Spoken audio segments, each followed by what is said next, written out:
Hey everybody, welcome back. This is a very special episode of Read More. Happy New Year. It's 2021. I hope you have big hopes this year, and I'm here to give you some reading resolutions and unsolicited advice for the next year of your book picks. And who am I to tell you how to read? Well, I'm a librarian, right? But what does that mean?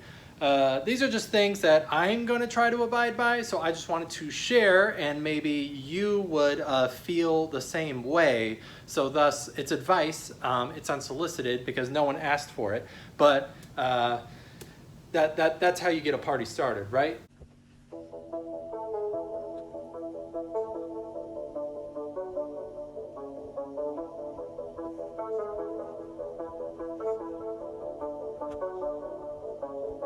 So just a really couple of easy steps, and then it's things to just kind of try to abide by. Maybe you won't get there, maybe you won't get to that finish line, but there will be a finish line, and you can get to that and then look back on 2021 and be like, I did all right.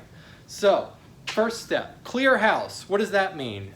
That book pile at home that there's that book from like 2 years ago you thought you were going to read?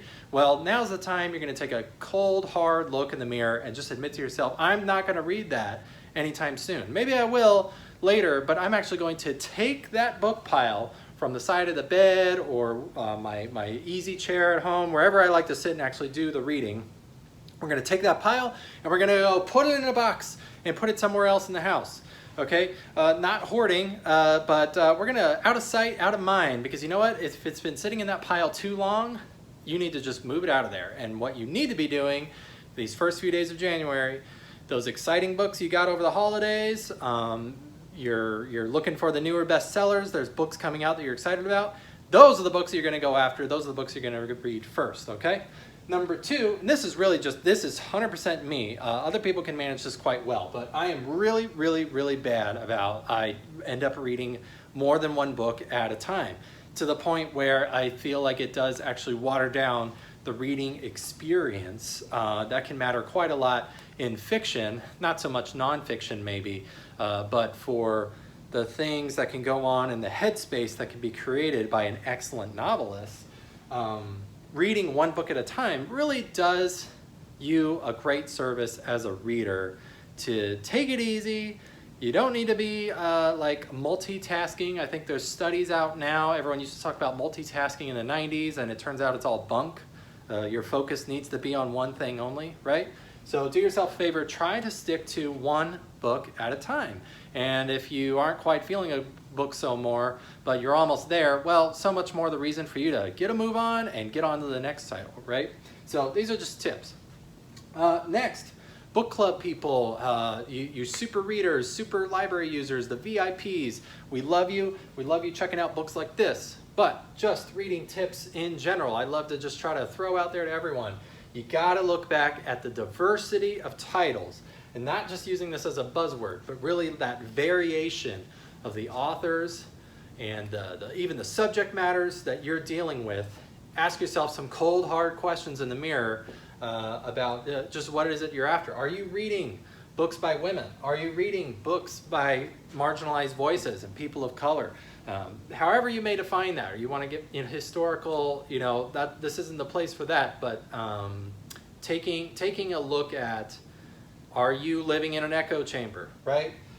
Books from foreign countries, international voices. Are you reading books in translation ever? If you're only reading books in English by American authors, I would really, respectfully question the wisdom of that and say, hey, you know what? Maybe 2021 should be the year you tackle a book from someone living in South America. What about a book in translation from an African author? What about someone from the Middle East? And that leads me to the fourth one here. If we can see it, we're gonna pivot the camera a little bit. Difference. Are you reading books by people that are different than you? Not saying you have to do that 100% of the time, but just be self-critical in the sense of like, look at what you're reading and demand more of yourself. Maybe you read a book by someone different than you and you don't really 100% agree with it, and you're like, well, was that the use of my time? Was that a waste? No, it wasn't a waste, because you still had to reckon with someone apart from your lived experience. All right, just these thoughts and mapping them out for you. You see my map? Okay.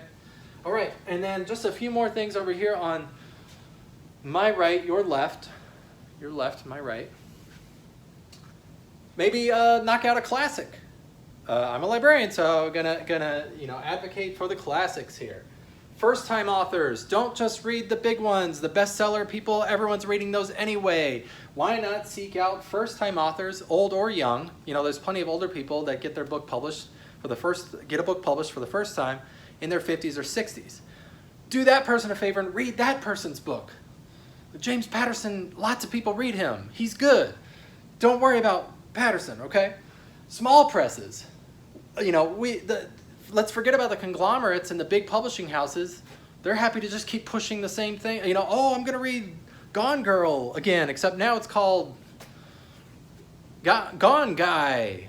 How innovative. That's really great. Look at the small presses for creativity and innovation and true artistry, okay? Because these are the people not making the big bucks yet, and you can be looking to support authors and writers like that in this country by paying a little bit more attention to the small presses and not the big conglomerates, okay?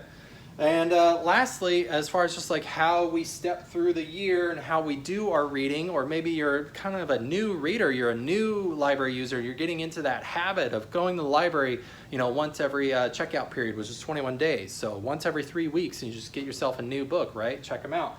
We're not clocking how much we read. It's not a contest, okay? I think I came up with a good analogy the other day where it's like, if you meet someone who's read a lot of books, but then they're just not into reading anymore. Well, if you meet someone who used to exercise, you used to exercise a lot.